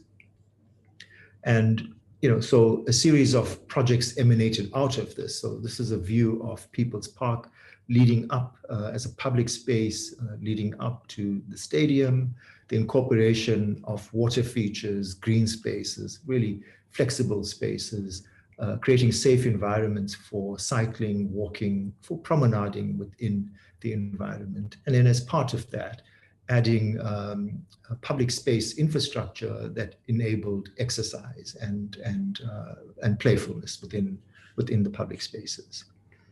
And it's quite interesting to see the next series of slides. What we did is, using Google Earth, and thanks to Google Earth, we have these kind of opportunities where we trace back from the year 2000 of what was there, building up, you'll see, into the next series of slides.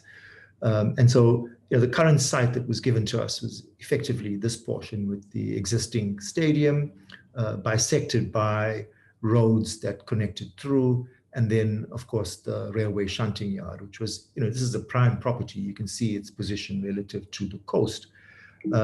And over the years, you'll see the kind of transition from, 2005, 2007, where we started the implementation of the stadium, 2009, 2010, the introduction of the new stadium, the pedestrianization of this route coming through, linking to the transport corridors, a new station, green spaces, the introduction of People's Park with a running track, a cycling track, and two sort of training fields as part of it.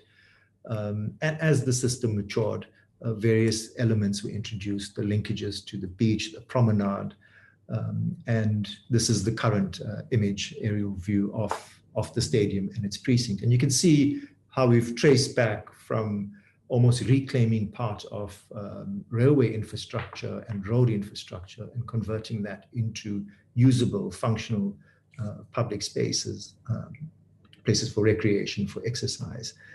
A similar project at a much smaller scale in Alexandra Park in Pietermaritzburg, where we looked at upgrading the entrance of a training facility, a training stadium. And this is really the entrance. And here again, we looked at how do we actually create a linkage between different parts of the system, between a school, various other infrastructure, and in that way almost create a promenade, and extending the public space to include an outdoor gym. So here we have a space now that is conducive to cycling, walking, as well as exercise within that public space, trying to build on the concept of multifunctional spaces that can serve the community, beyond just access and mobility. The third project I want to highlight, and this is, for me, quite an important aspect of what we do, is how do we build public space in new settlements? And the project in this particular case that I want to showcase is a low-cost housing project in Durban called CANOPY. And in the past, we've approached low-cost housing in terms of numbers. How many houses can we fit with the basic infrastructure? And in this project, we convinced the city to consider an alternate approach where the essential infrastructure is actually a courtyard space.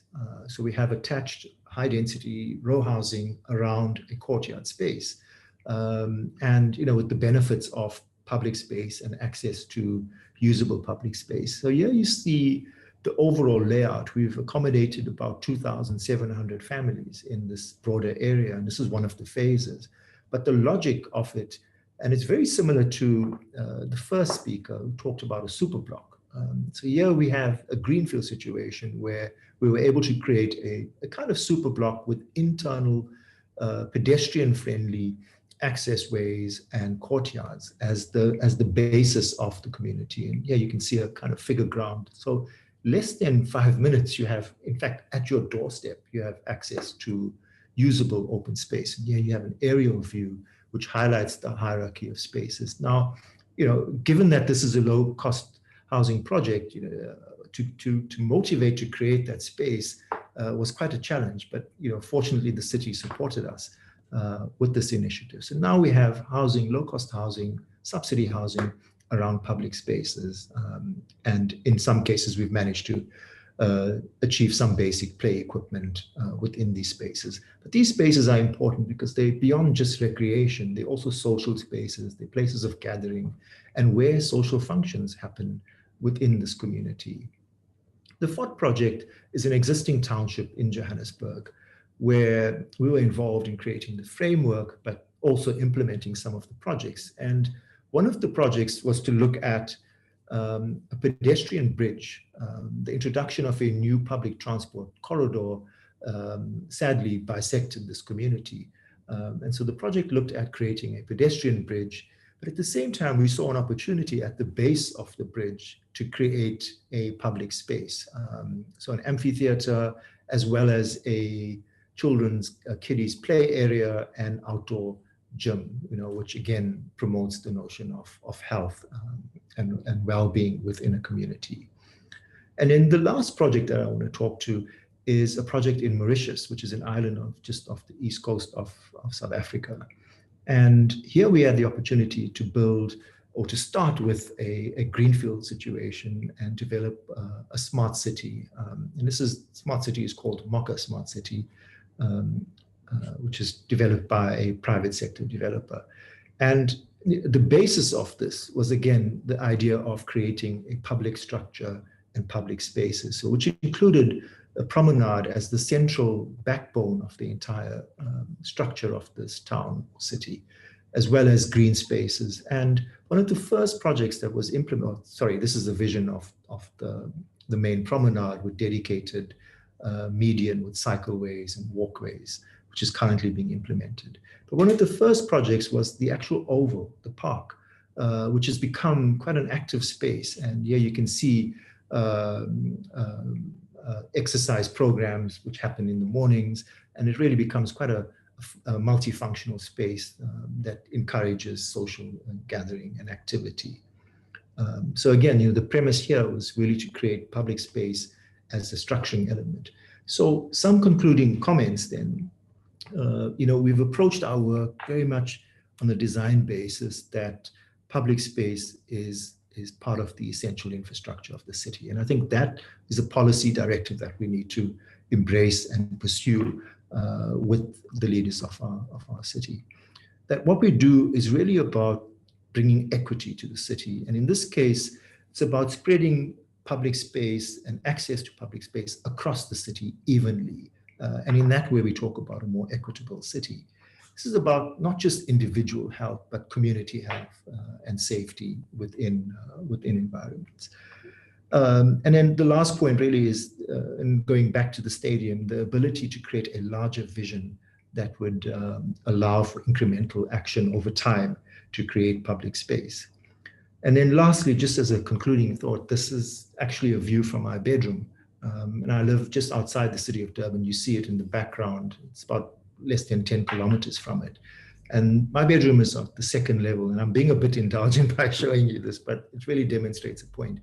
And I have these trees. And every morning I have this ritual of standing at this balcony and looking at these trees. And I'm kind of convinced that the tree that is closest to me in the foreground actually seems to be growing better or quicker than the other trees. And, it really just goes to show that, I appreciate this environment and I appreciate this green. And if we do, as people look after green, it would look after you as well. Nature will look after you as well. And so I just wanted to conclude with that thought. Thank you. Thank you so much, Nathan. Also reminding us of a crucial issue, which is how we can integrate green and public spaces for health with affordable housing, which is, I think, also a global challenge at the moment and since many years.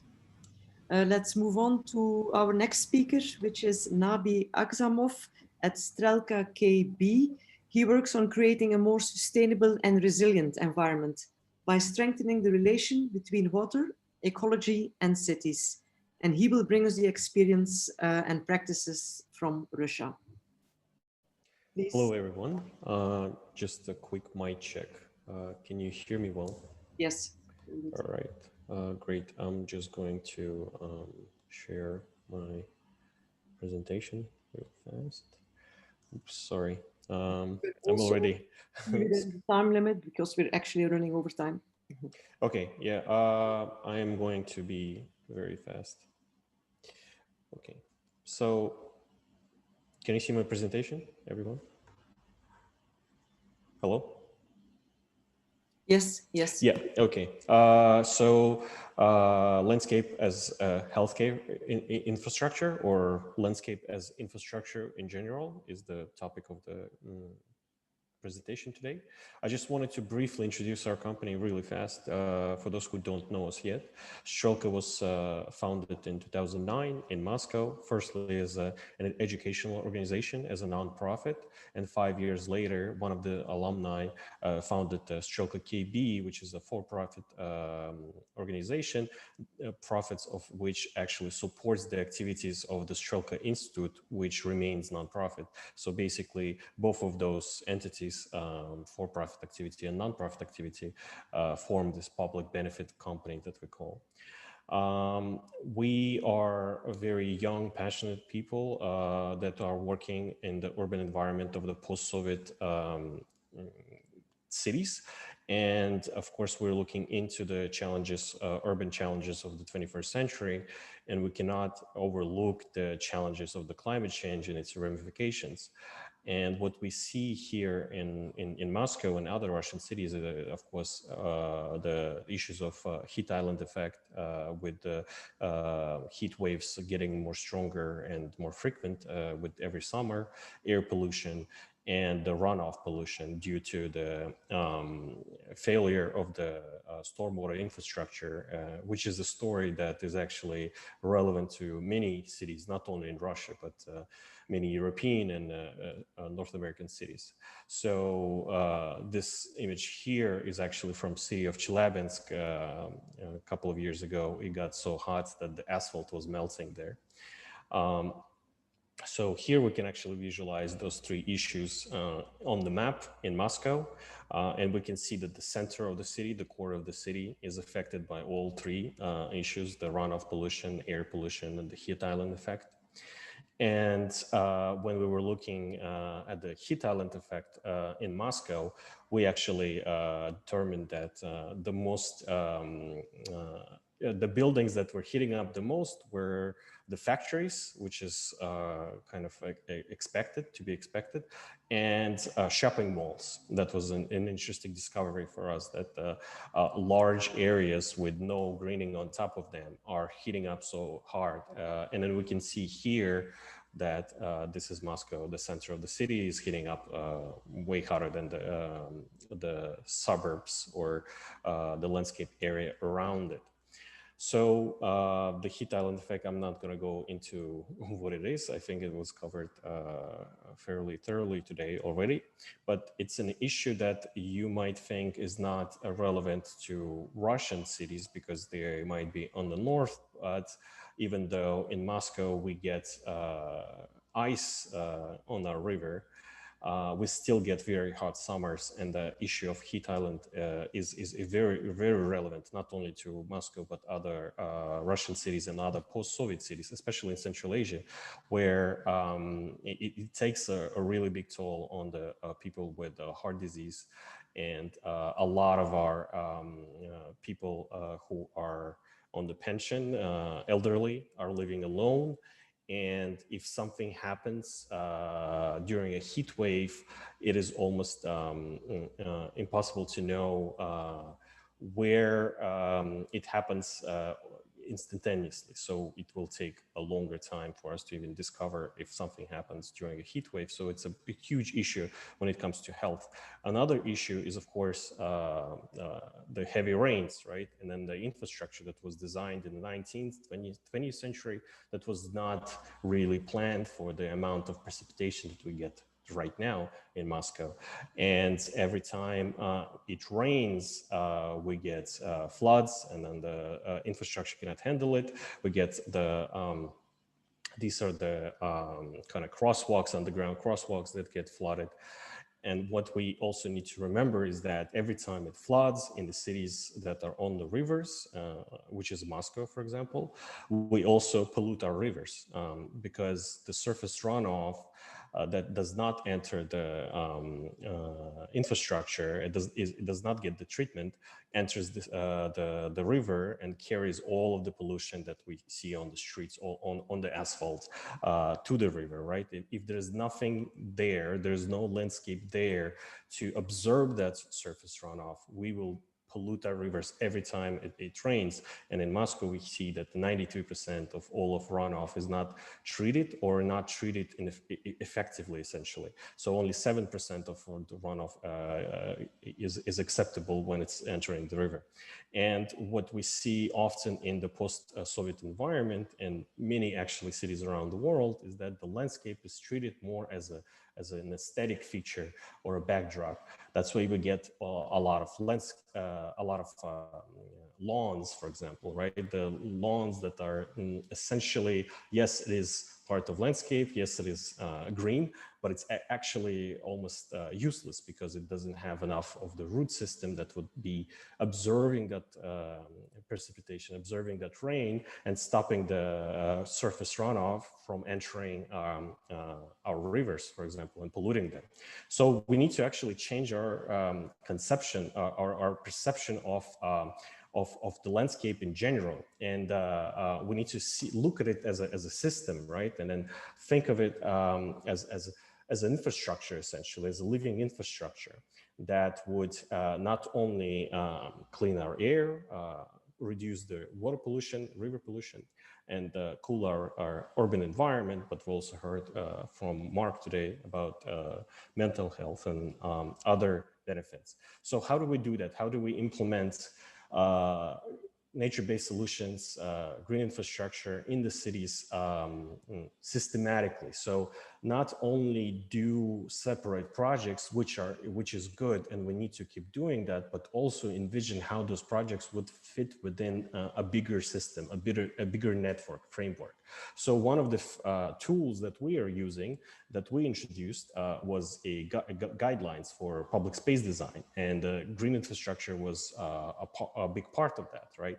We were talking about actual tools, their dimensions, or the placement within the landscape, where in the public space can we actually implement the bioswales or the bioretention cells or the rain gardens, permeable pavement, and so on and so forth. How do we kind of envision that as a separate tool? Then how do we envision that in a separate public space? And then how do we envision that public space in a network, in a system, which would apply then on the city?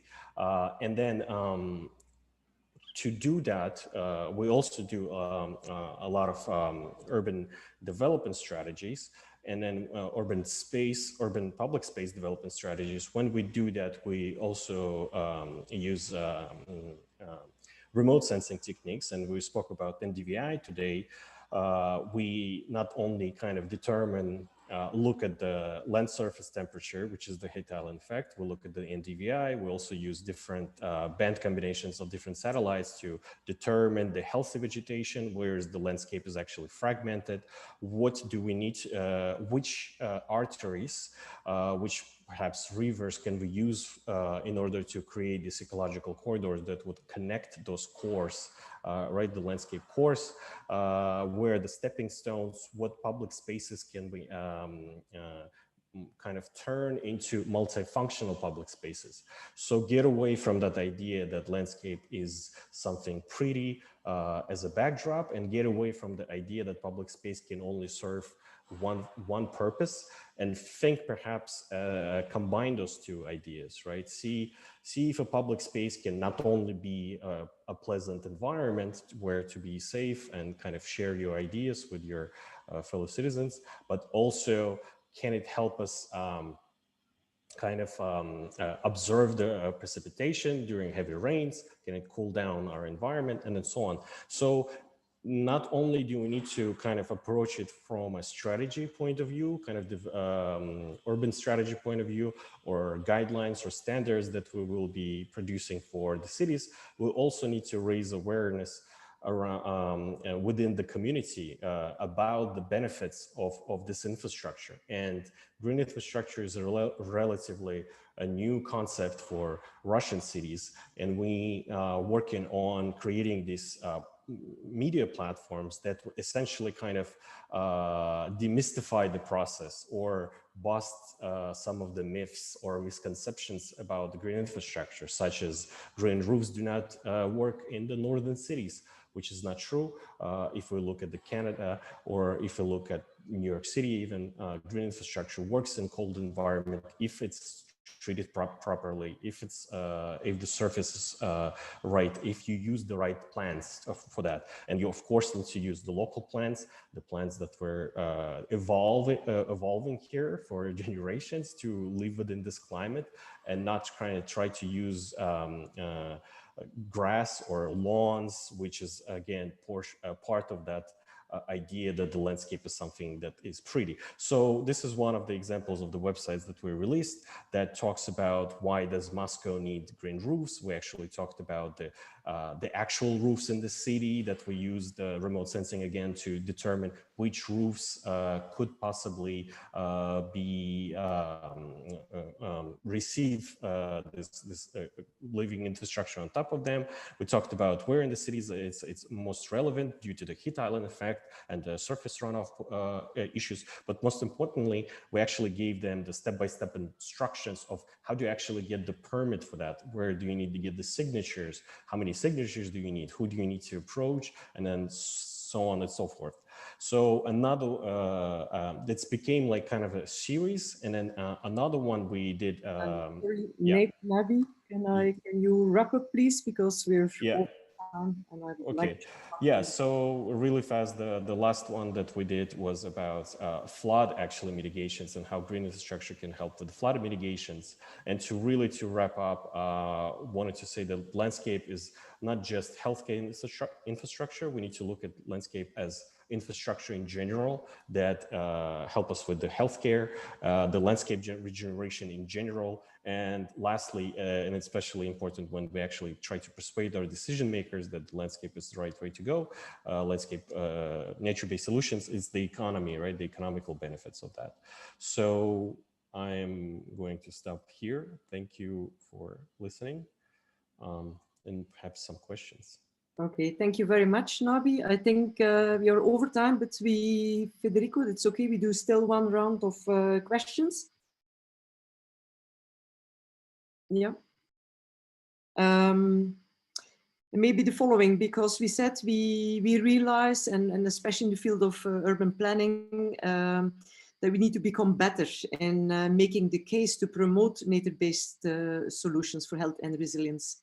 It was mentioned several times, and this is true for talking across sectors and silos at governmental level, but also to the public, and refer to a comment of Frank about what do we do with public stubbornness. Nabi mentioned awareness raising.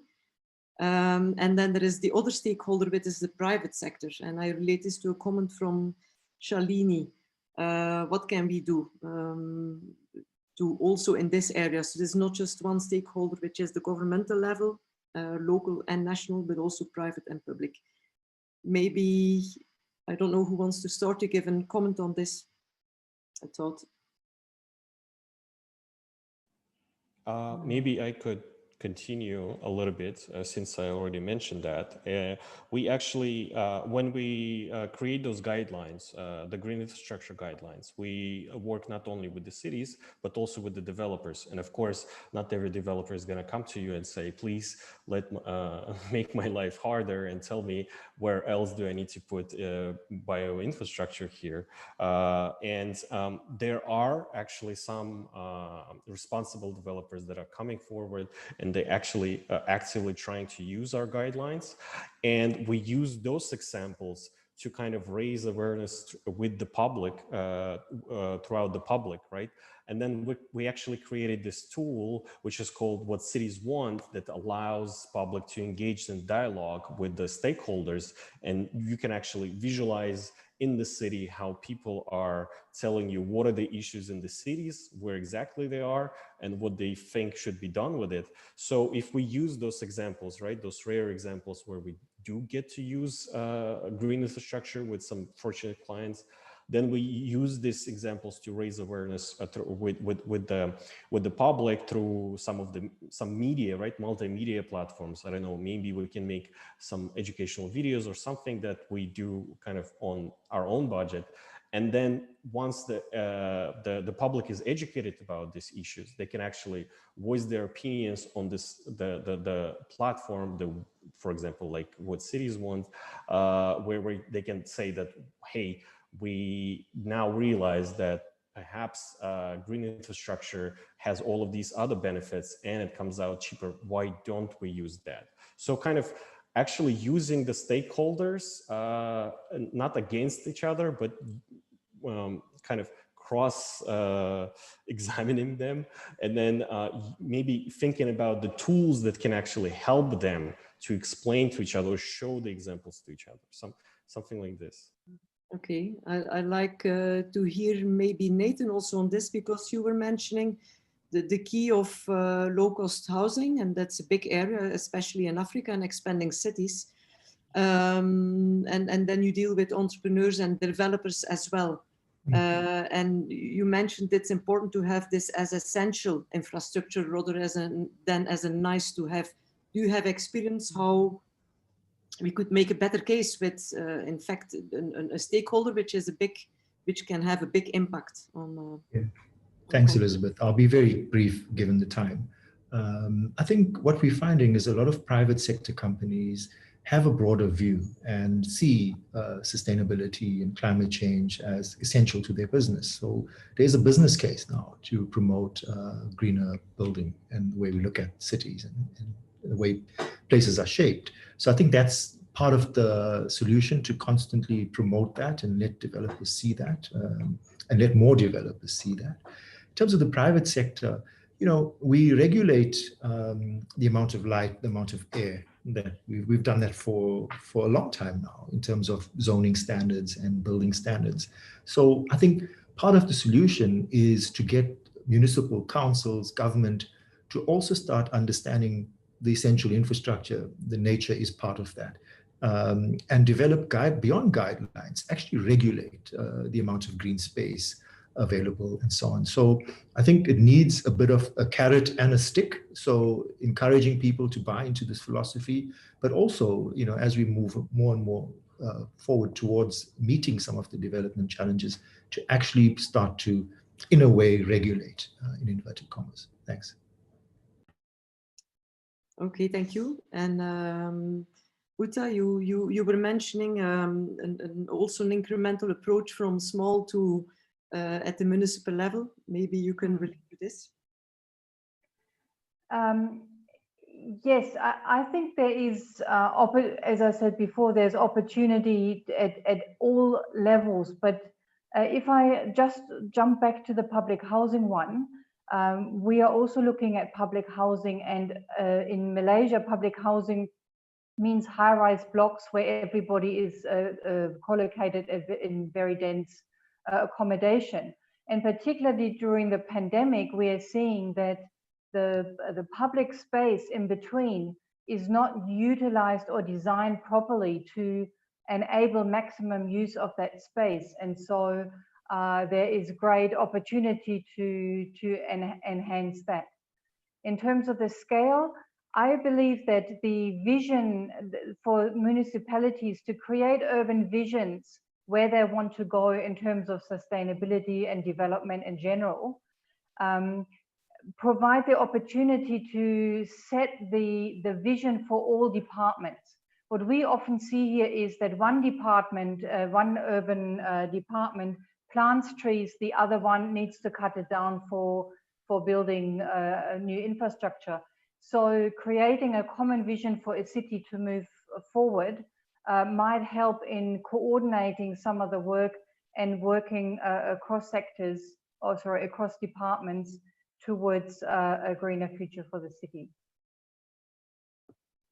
Okay, thank you very much, Uta, Nathan, and Nabi, for taking us to these different contexts and into the reality of what's happening in the cities and the challenges and way forwards. I will hand over for closing to Jens, and also wishing him a happy birthday because it's his birthday today. Jens. Okay. Yes, thank you, Elizabeth. Thanks for reminding me. So thank you very much, the audience, and panelists. Maybe we can just close with also taking a group picture, so you could turn on your video if that's appropriate. And while you're doing it, I will just quickly wrap up and say that I think this session was very interesting to highlight the health impact and health aspects of nature-based solutions. We've also had a lot of conversations about how we can bridge more these two sectors, let's say, and I would also say, like, really use space urban planning again as a spatial vaccine, because we talk a lot about vaccines, and I think also in COVID-19 we might again forget that it's very important to build the resilience of cities. Because resilient and healthy people will also be able to deal much better and stronger with viruses, the current one, and in the future. It's definitely something that we will take up also in the community of practice of urban health, to highlight this this fact of urban health, and to work this more with the ICE Institute, International Society of Urban Health, in the future. So I would say I will take a picture. There's not so many people, of course, that have put on their camera, but I would welcome you to do so. So those that do it, they will also filter up, so that's very good. I see Laura, very good. Maybe Thiago can also join. And I will just do a sprint screen. I will do it in 3 seconds. I see people showing up. 1, 2, 3. Also smiling under the mask. Yes, smile. Okay, thank you very much. And we're looking forward to see you again in another webinar from ISOCARP. Over.